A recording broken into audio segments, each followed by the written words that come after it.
All right, let's talk about Michael Haight, the Enoch murders of him killing his family and his mother-in-law before turning the gun on himself. Dr. Chris reacts. All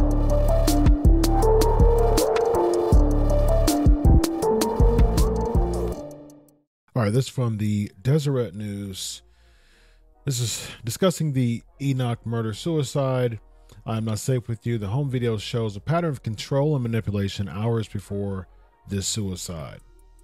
So just a backstory for people who don't know about this story.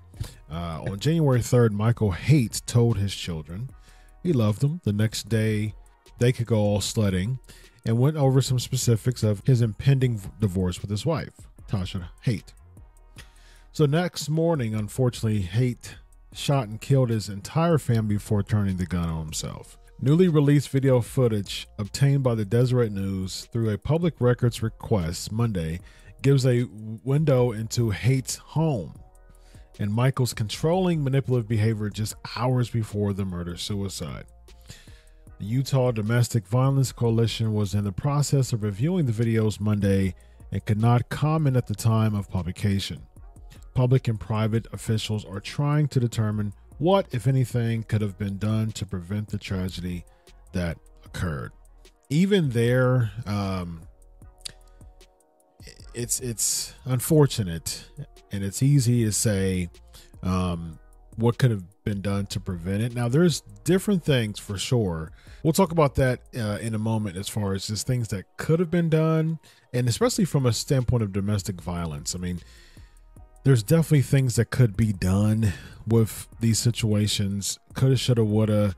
A lot of times it does stem from just the thoughts in the perpetrator of the domestic violence that needs to be done as far as reducing anger and violence and aggressive behavior. And so we'll get to that in a moment. For those who don't know the context around the Haights, the videos may seem relatively benign. With a few exceptions, Tasha Haight references several years of emotional abuse and tells her estranged husband that his presence around the house puts everyone on edge.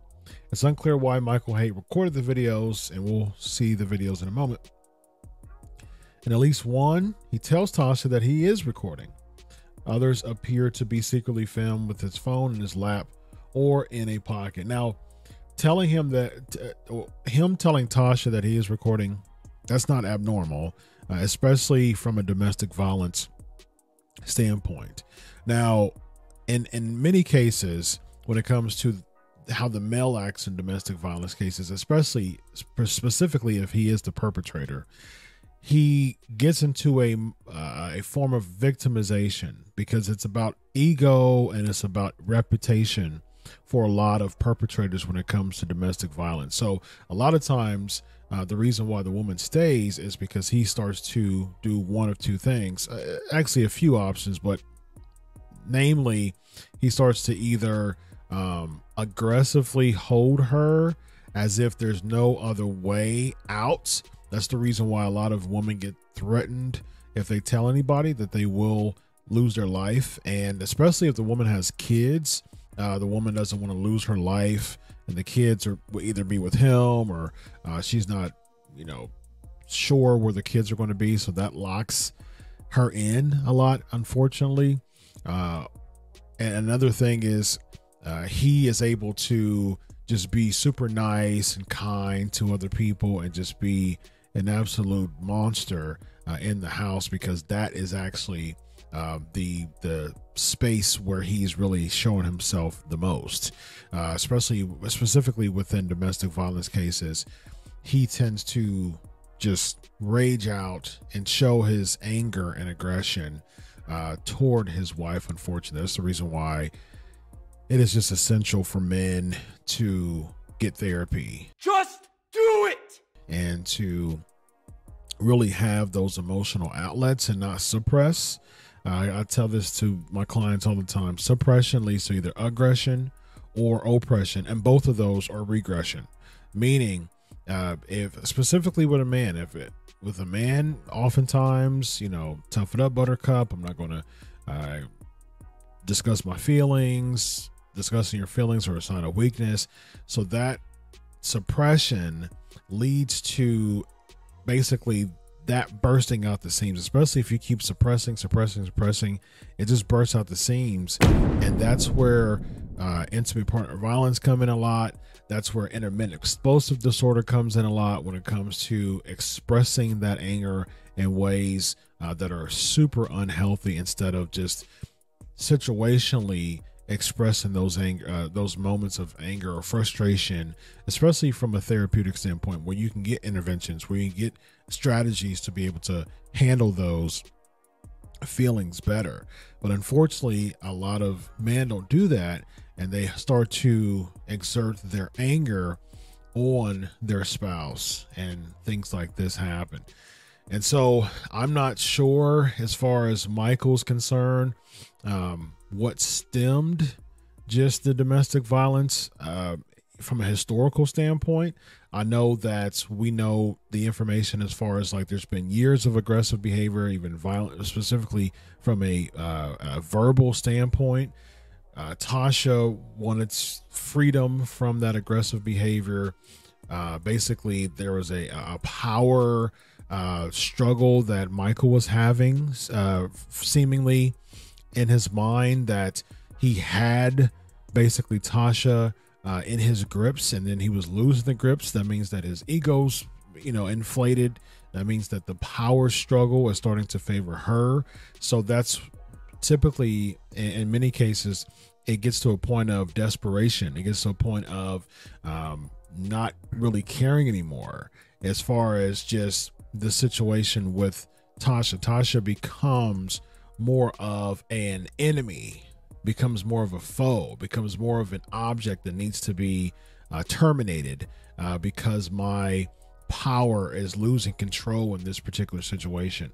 And when it comes to the kids, unfortunately, in many cases like this, it becomes similar to like a mercy killing, because from a mercy killing standpoint, not from a medicinal standpoint, not from a hospital standpoint, but from more of a domestic violence standpoint, mercy killing is, okay, so in order to spare future heartache and pain, and having those type of feelings of hopelessness in the kids, I'll just take them out because it's for their betterment. That's the reason why a lot of times when adults, they take out their children when they have these types of suicide, murder-suicide, or even murder cases, and it's really unfortunate. So at one point, she recalls a conversation with Michael during Thanksgiving where he wouldn't let her take a separate car to a family event, even though she did not feel safe with him. Again, that's the power. That's the power that he's exerting. Now, is this something that he's been feeling this way? What was he struggling with issues himself, with needing some type of power from feeling lonely and abandoned as a child? Those things are really important to find out from a clinical standpoint. If he were to not take it to the point of aggression, if he was verbally aggressive, I would have loved to talk to him to find out, what are the roots of feeling the need to exert verbal aggression, especially from a frequent standpoint, in order to make Tasha look so little and minuscule and small for you to have that power dynamic over her. I would have loved to talk to him about that and find out, because a lot of times it is from childhood experiences of not feeling, affirmed, or getting bullied himself. Again, I don't know these things specifically, but these are common factors of the need to exert this type of behavior toward specifically women, specifically your spouse. So those are deal breakers for me. Tasha tells him, "You have not shown me that I'm safe with you. You have not shown me that I am not safe with you, that you choose my safety or concerns. You show that you don't even care. Michael, who at times seems oblivious to the fact that Tasha has already filed for divorce, pleads with her to not make things contentious and says that he has been trying to work on his mental health and their relationship. Now, as far as working on his mental health, seemingly there was some issues there from a mental health standpoint. Was he going to therapy on a frequent standpoint? I'm not sure. I wish that he was, and trying to work on his mental health doesn't mean I'm thinking about getting therapy. No, do it. Like seek therapy. Seek therapy immediately. And even before therapy, from a faith standpoint, from a standpoint of religion and spirituality, seek divine intervention. Specifically from a standpoint as a Christian, hey, that comes first. And, from a natural standpoint, get your butt in therapy and figure out, from a therapeutic standpoint, why am I feeling this way? Why are these feelings so prevalent in my life for me to exert them to my wife frequently? And I think that, for those who are looking at this right now and are struggling with verbally aggressive behavior towards your spouse, and yelling at her and demeaning her, and making her feel small and minuscule with just overt aggression. First of all, get to a standpoint where you are not suppressing how you feel about certain situations. I would encourage women to create those safe spaces for men to be able to express himself in particular situations. Unfortunately, a lot of times in those spaces, and this is by no means at all to justify these heinous actions, but this audience that I'm talking to right now is specific couples who do deal with verbally aggressive behavior, either toward each other. That's more of a situational couple violence, SCV. Basically, situations cause one or both people to act and to basically act explosively. Or, of course, you have, IPV, intimate partner violence, and, different other types of domestic violence. Those things can be prevented if both people allow each other to have a safe space and just expressing how they feel about certain situations. And is every situation, worth talking about? Is this something that we just need to let go and let God, really, and even to the point of just getting realizing that this isn't a trajectory, this isn't just a harmony, this isn't how our relationship is, and so we just briefly discuss it and just let it go. But unfortunately, in a lot of cases, there's the one who hold things back, and there's the one who talks too much about it. And so within couples, there needs to be a balance of both dynamics coming together, creating a bridge to create safe spaces to talk. Unfortunately for men oftentimes are horrible with expressing themselves. It might help if you expressed yourself. Because they don't feel like there's a safe space to talk about these things. Oftentimes, and other times, which are also often, they feel like they have to put their feelings aside and protect themselves, and suppress it. And then their other mood, like power dynamics, start to exacerbate because they start to feel slighted because they're suppressing things so much. And I challenge, man, you got to stop that, man. You got to stop that. You got to get yourself in therapy to express yourself, to find interventions and tools to be able to communicate your feelings more and better in order to prevent violent and aggressive behavior because you're suppressing so much. Like I said, Suppression either leads to aggression or oppression. Oppression is just a sense of apathy, just a sense of depression, just a sense of, I'm the victim. I'm the one who's being the victim of all this. And even in a lot of times when it comes to domestic violence and IPV cases, when it comes to the man committing these acts, a lot of times the man, even with him being the perpetrator, he feels as if he's the victim. And we can even see it in this case with Michael. He even felt like he was the victim at times.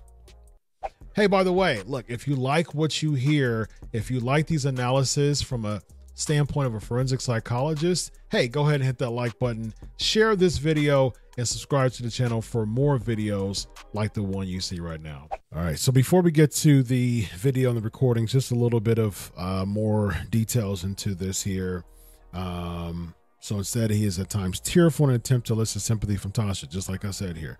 An example of the emotional manipulation that Tasha herself pointed out, both in videos and other accounts obtained by the Deseret News. Again, like I said, perfect example, making him feel like the victim. And when he starts to be aggressive and the perpetrator, he feels as if he's had enough. There was actually a recent study that polled men who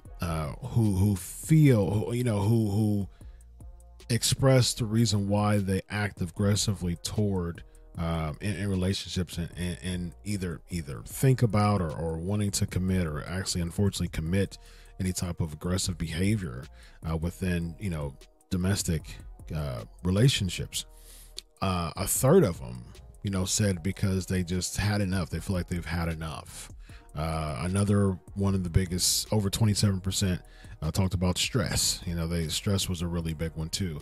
And so again, it's one of those things that, would you have had enough if you would have expressed yourself properly before that point of that breaking point? So again, if you're upset, if you feel like you've had enough, whose fault is it really? I mean, have you expressed yourself in ways that is harmonious, is civil, is respectful? I know it's tough, especially for men. We want to have that leadership, that protection, those moments.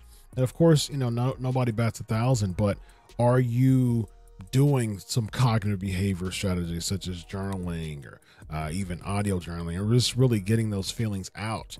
Going to a same-sex, reliable friend, even from a spiritual standpoint, that connection there. So an accountability partner, is someone else a Christian? Stuff like that, it really, really helps reduce these particular cases when it comes to explosive behavior and domestic violence. So he's tearful, and then let's go further. And it says, "I know you have no reason to give me a chance or trust me for anything. I know. I'm telling you, I'm in a corner." He says that appearing to be crying. "I'm pleading. I'm trying to take care of my family, and I know I hurt your feelings, and I feel horrible. I'll go to 20 counselors if I have to go to 20 counselors. I don't care. I want my family. I want that more than anything." Now, here's my suggestion to men. Don't allow. Now, it happens a lot. I do a lot of couples therapy, and I've also done court-ordered therapy when it comes to two people who recently divorced and they have mandated therapy for the sake of their kids. I've had all different types of couples therapy. People who recently divorced, people who are wanting to get married, newlyweds, all different types of couples therapy. When it comes to the court order cases and the situations of couples who are just really at the brink, a lot of times it does, like the man is desperate to say, "I'll do anything to make it work." Yeah, it gets to that point of desperation. That is a point that it's like, okay, I'll do anything. But I'll encourage the man, just lock in for yourself though. Like, because at the end of the day, if y'all don't work, prayerfully y'all do, but if y'all don't work out, you need to still figure out you need to still figure out how to handle your anger, how to handle your particular problems and situations of being able to communicate better, to be able to voice yourself better, to be able to not feel like you have to take control of your emotions and handle your emotions and handle the other person's emotions. You need to figure out yourself and how I can reduce moments of anger in order to, even if there's a disagreement, even if there's a passionate disagreement, I don't have to resort to violence though. That's a whole different level of anger and expressing yourself. To resort to violence, that becomes really an issue. So Michael Slater says, I have no time for self-care. Telling Tasha divorce is impacting his, quote, hopes and dreams for when I was done with Allstate, where he previously employed. Again, that's manipulative. If he, perhaps he doesn't have time for self-care, that could be the case, but I mean, that's not really very relevant with this particular situation. That's kind of that's pleading in a bit, and that also is manipulative, and it's gaslighting. So police say Haight later shot and killed his 5 children: 4-year-old Gavin, 7-year-old twin Sienna and Ammon, 12-year-old Briley, and 17-year-old Macy, as well as 40-year-old Tasha and her mother, 78-year-old Gail Earl. Then he turned the gun on himself. And final police reports, a neighbor says he heard what sounded like fireworks, but in the cadence of gunshots at about 3:30 a.m. All right, so this goes more about what happened before the shootings as far as the divorce is concerned. All right, let's get into the videos. Let's get into the video.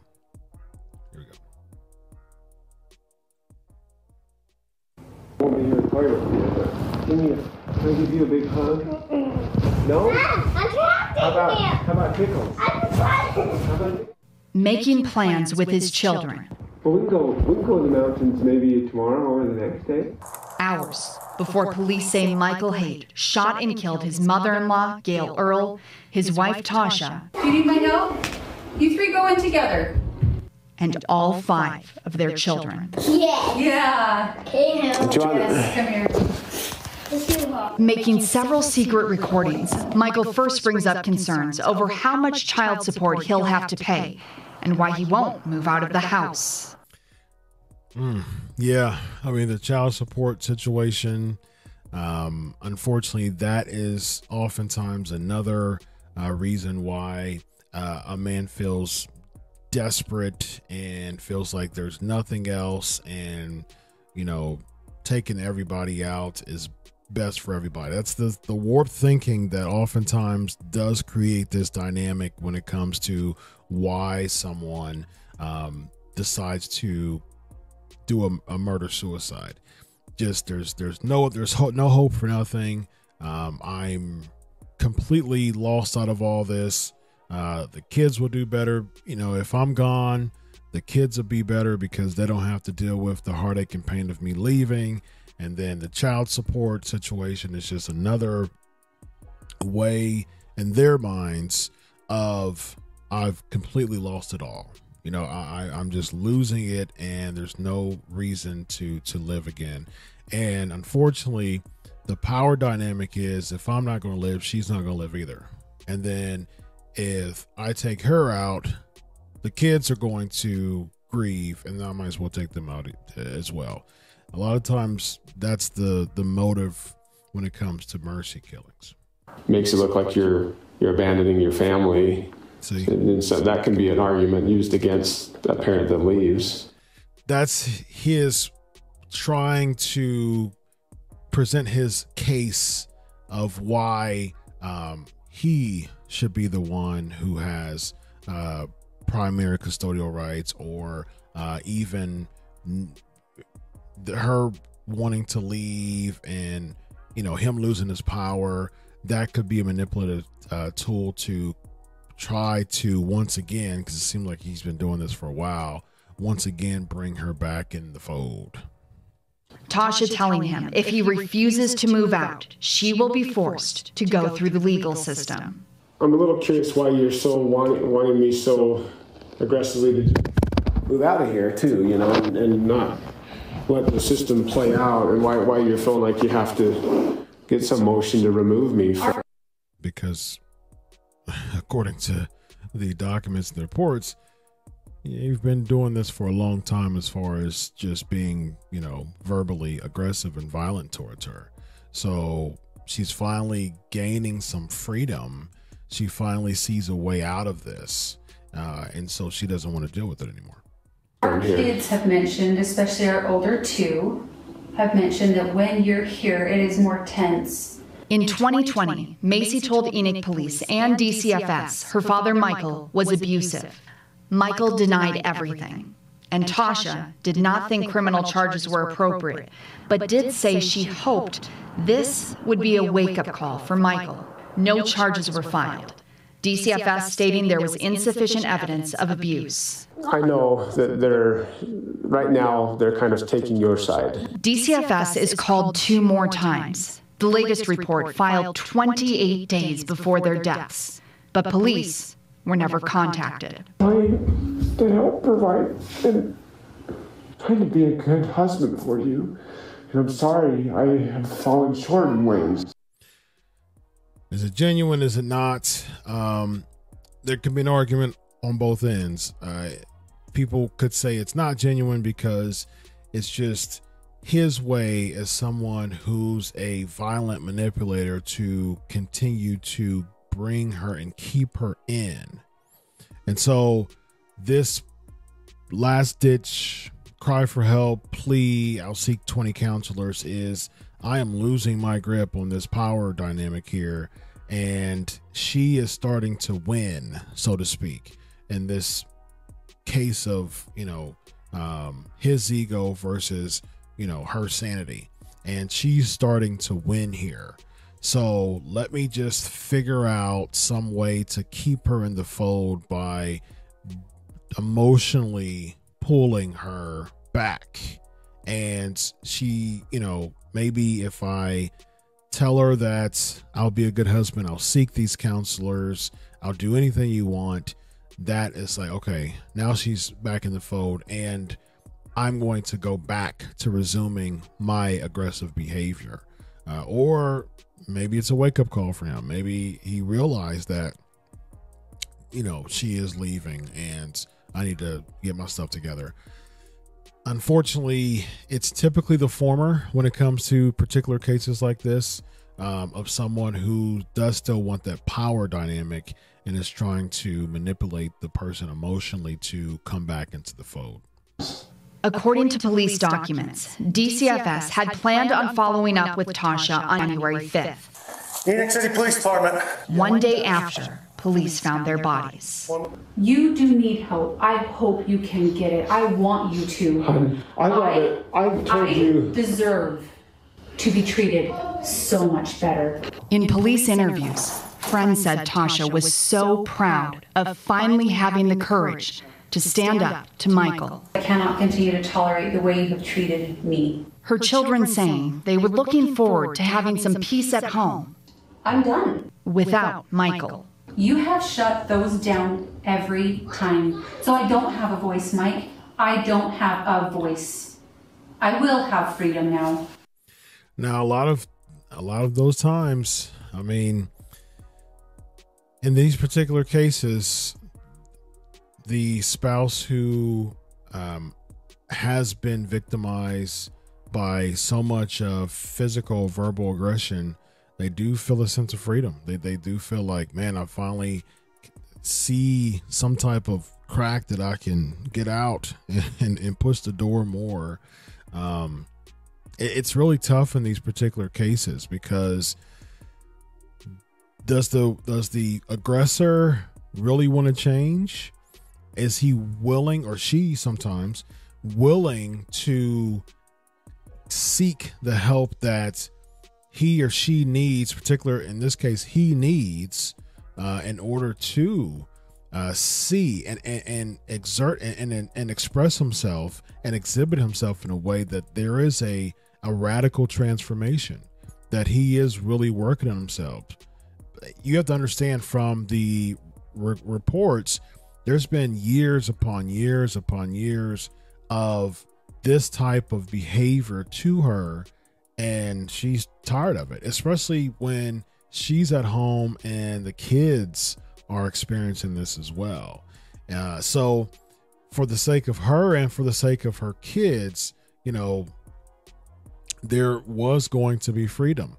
And Michael and a lot of people in this case, they feel like they've lost it. They've lost the ability to lead. They've lost the ability to control the way they want to, oftentimes in a very demeaning and aggressive way, and a minimizing way. So they're losing that.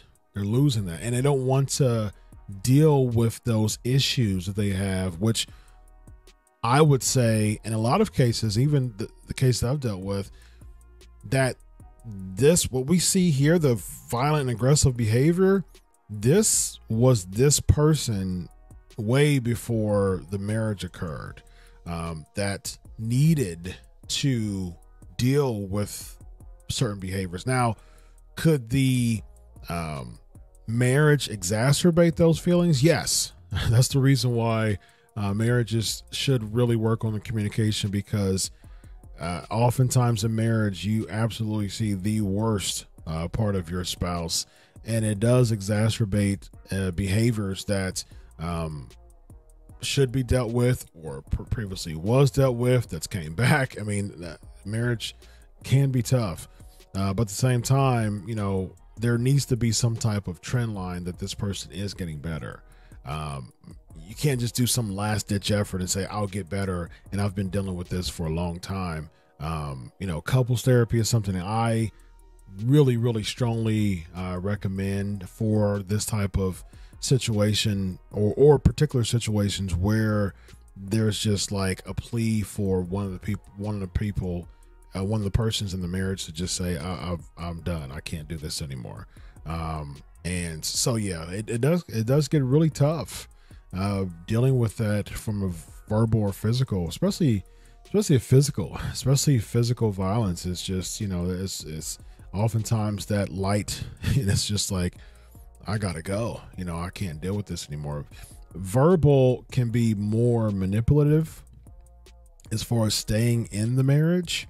So that can actually have more wounds at the end of it.